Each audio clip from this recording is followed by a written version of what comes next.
Є заява від Єнса Столтенберга щодо Китаю. Каже очільник Альянсу, що Китай має відповісти за підтримку Москви у війні проти України. Генеральний секретар НАТО Єнс Столтенберг заявив, що Китай повинен зіткнутися з наслідками підтримки війни Росії проти України, якщо не змінить свою поведінку. В інтерв'ю BBC він зазначив, що Пекін намагається всидіти на обох стільцях, одночасно допомагаючи військовим машині Кремля та підтримуючи добрі стосунки з Європою. Так не може працювати в довгостроковій перспективі. На якомусь етапі ми повинні розглянути певні економічні витрати, якщо Китай не змінить свою поведінку. Відповідаючи на питання BBC про те, що країни-члени НАТО можуть зробити щодо підтримки Китаю і Росії, генсек Альянсу сказав, що ведуться розмови про можливі санкції. Він зауважив, що Китай ділиться багатьма технологіями, такими як мікроелектроніка, яка є ключовою для Росії для створення ракет. Раніше Reuters, нагадаю, повідомляв про плани Сполучених Штатів Америки накласти санкції на китайські компанії, які продають напівпровідники та інші товари Росії, чим підтримують військову машину Кремля. Ну і от не в останню чергу, саме для того, аби шукати, жебракувати допомоги, поїхав Путін до Північної Кореї. Про це та не лише будемо говорити з нашим наступним гостем, український політолог Тарас Семенюк.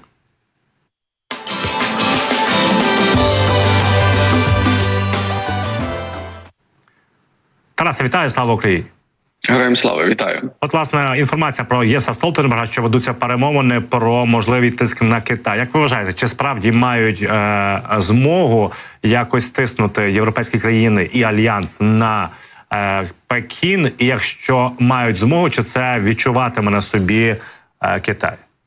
Ну, якщо мова йде про знову тиск на Китай, як це подають ЗМІ, і якщо розуміти це буквально, то це означає, що попередній тиск, мабуть, не був вдалий. Попередні переговори, попередні розмови з Китаєм, мабуть, не були вдалі. Ми бачимо, що в цьому випадку Китай десь притримується тих самих незмінних позицій. Так? Але я думаю, що зараз є шанс саме Заходу і особливо нашій дипломатії заручитися підтримкою Китаю, а це саме можливо після цієї неприйнятної умови, яку Путін запропонував щодо завершення війни. Це мається на увазі вивести війська, Україна мала би вивести війська з Херсонської та Запорізької області, передати ці області Росії. Ну, звісно, на це ніхто не піде, але ця пропозиція, вона абсолютно не гармонізується з тим, що пропонує Китай. Ну, наприклад, Китай виступає за територіальну цілісність та суверенітет нашої держави. Пропозиція Путіна абсолютно не про територіальну цілісність і про суверенітет. Тобто це не про повагу. В цих рамках, очевидно. Китай виступає за діалог, за мирні переговори.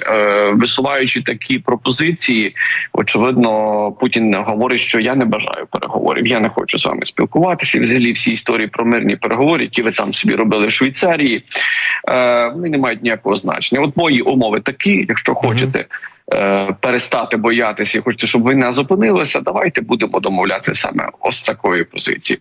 Це аж ніяк не гармонізується з тим, що пропонує Китай, і як китайська дипломатія працює на рівні різних країн. Так, тому що до Швейцарії були процеси, коли китайські дипломати намагалися просунути свою формулу миру.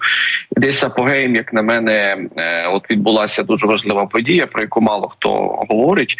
Це був саміт БРІКС в Казані за 2 дні до швейцарського мирного форуму.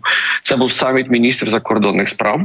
Це, нагадаю, це як підготовчий такий саміт перед основним самітом в Казані, який має відбутися восени цього року.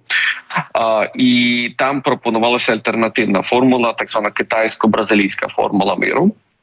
Ну, в основному це та сама китайська формула миру, звісно.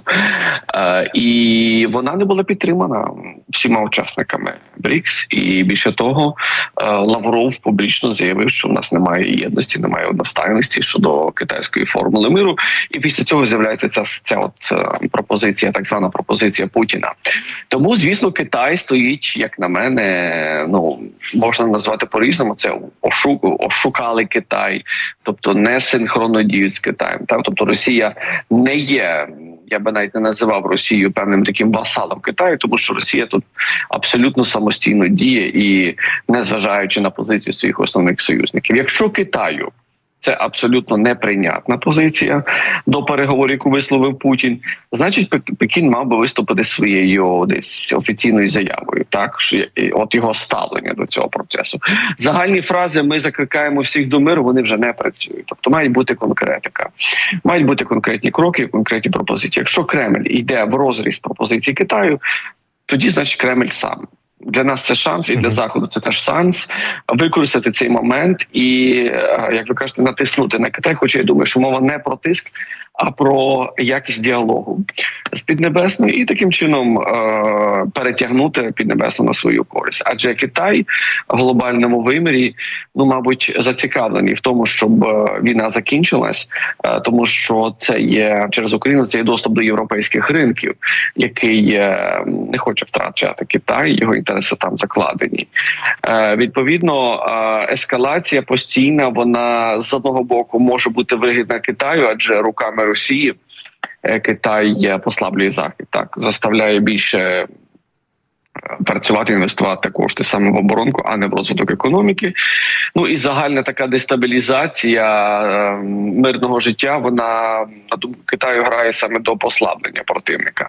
Тому є різні думки, але знову ж таки я вважаю, що зараз є хороший шанс власне більше увійти в такий позитивний і продуктивний дипломатичний діалог саме з Китаєм, щоб показати справжнє обличчя Москви. Тобто Москва не бажає мирних переговорів, Москва не хоче розглядати переговори як один з моментів, де дійсно реально сторони можуть сідати і висловлювати свої претензії чи свої побажання одній стороні і тій чи іншій стороні.